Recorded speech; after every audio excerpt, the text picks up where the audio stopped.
বন্ধুরা, বাংলাদেশের গ্রাম ও শহর সম্পর্কে আমরা এতক্ষণ অনেক কিছু জেনেছি।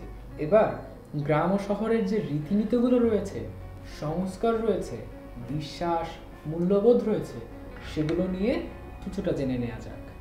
গ্রামের এবং শহরের যে খাদ্যাভ্যাস, সেই খাদ্যের অভ্যাসেও কিন্তু অনেক পার্থক্য দেখা যায়। কীরকম?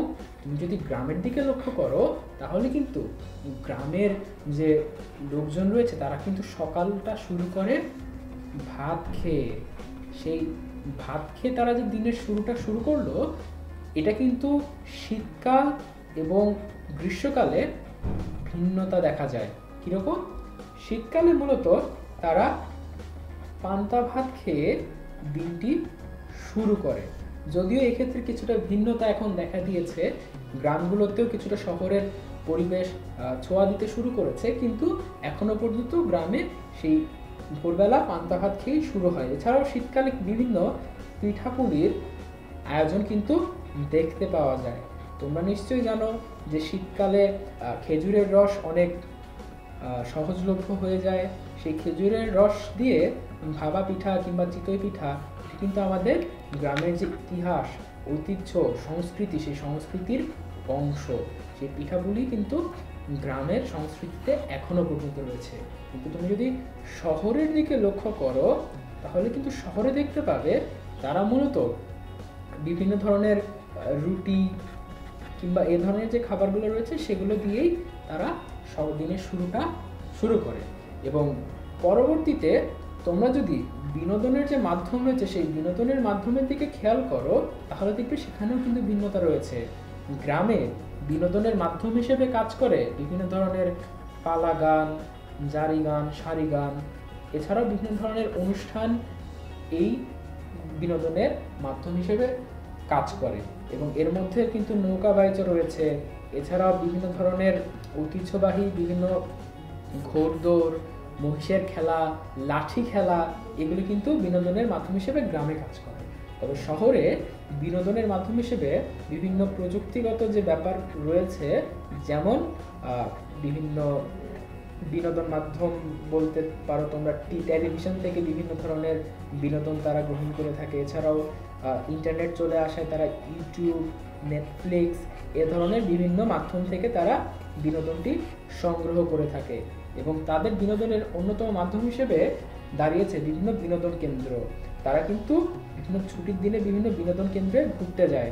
এছাড়াও বিভিন্ন ধরনের রেস্টুরেন্ট থেকেও তারা এই ব্যস্তময় জীবনে থেকে কিছুটা স্বস্তি পায়। এবং পরবর্তীতে যে তোমরা দেখতে পাবে গ্রাম এবং শহরের মধ্যে যে আন্তঃসম্পর্ক, সেই আন্তঃসম্পর্ক কিন্তু এখানে কাজ করে। কীরকম? যেমন প্রতিবেশীর সাথে তোমরা গ্রামে যে সম্পর্কটি দেখতে পাবে সেটা অনেক বেশি অনানুষ্ঠানিক। অনানুষ্ঠানিক বলতে সেখানে খুব বেশি কৃত্রিমতা তোমরা দেখতে পাবে না। কীরকম? সেখানে কিন্তু প্রত্যেকের সাথে খুব বেশি সম্প্রীতি এবং ভ্রাতৃত্বের বন্ধন রেখে চলে। কিন্তু শহরের যে সম্পর্ক রয়েছে সেগুলো কিন্তু কিছুটা কৃত্রিম এবং এখানে স্বার্থই অধিক প্রাধান্য পায়। পরবর্তীতে তোমরা যদি কুসংস্কারের দিকে লক্ষ্য করো, তাহলে তোমরা দেখতে পাবে যে গ্রামের কুসংস্কার কিন্তু কিছুটা বেশি শহরের তুলনায়। কীরকম ব্যাপারটা? যেমন ধরো, গ্রামে কিন্তু দারিদ্রতার হার অনেক বেশি। এই দারিদ্র্যের হার বেশি হবার কারণে তারা কিন্তু বিভিন্ন ধরনের যে আধুনিক ব্যবস্থাগুলো রয়েছে সেগুলো গ্রহণ করতে পারে না। এ কারণে দেখা যায় তারা অসুখ বিসুখ হলে চিকিৎসার জন্য বিভিন্ন কবিরাজ, পানি পড়া এগুলোর উপর নির্ভর করে। এছাড়াও তাদের মধ্যে কিন্তু শিক্ষার অভাব রয়েছে। সেই শিক্ষার অভাবের কারণেও বিভিন্ন ধরনের কুসংস্কার এখনো পর্যন্ত গ্রামে রয়ে গিয়েছে। এই নিরক্ষরতা, অজ্ঞতা, শিক্ষার অভাব, দারিদ্র এগুলোর কারণে গ্রামে এখনো পর্যন্ত বিভিন্ন কুসংস্কার রয়েছে। যেমন তোমরা যে ভূতের ভয়, সেই ভূত, জিন এগুলো কিন্তু গ্রামে এখনো কুসংস্কারের উপর ভিত্তি করে দাঁড়িয়ে আছে। সেখানে কিন্তু কারো যদি মানসিক কোনো সমস্যা দেখা যায়, তাহলে সেখানে ঝাড়ুদার কিংবা ওঝাকে ডেকে সেই ওঝা কিন্তু সেখানে ওই বিভিন্ন কুসংস্কার প্রয়োগ করে সেগুলো নিরাময় করবার চেষ্টা করে।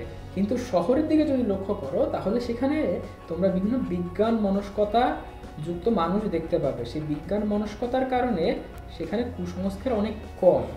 এ ব্যাপারে একজন সমাজবিজ্ঞানী লুইস বলেছেন যে শহরের যে জীবন, নাগরিক জীবন, এটা নিজের মধ্যেই বেশ কিছু বৈশিষ্ট্য রয়েছে যা কিনা মার্জিত রুচি তৈরি করে, যা কিনা বৈজ্ঞানিক দৃষ্টিভঙ্গি তৈরি করে এবং আচার আচরণের মধ্যে অনেক বেশি পরিবর্তন নিয়ে আসে।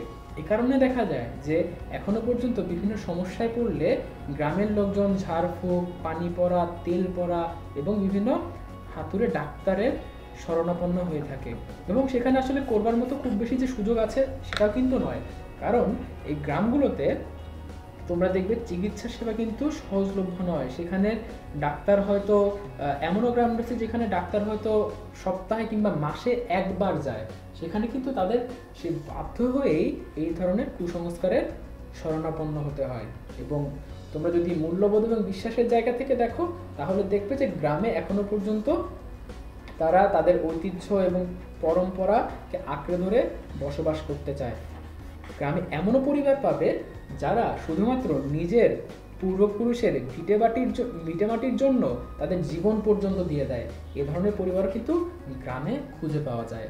অর্থাৎ আমরা দেখতে পেলাম গ্রাম এবং শহরের যে রীতিনীতি, সংস্কার, বিশ্বাস, মূল্যবোধ এগুলো কিন্তু ভিন্ন। আমরা এই প্লেলিস্ট থেকে গ্রামের এবং শহরের যে পার্থক্যগুলো রয়েছে সেগুলো নিয়ে জানতে পারলাম। সকলকে ধন্যবাদ।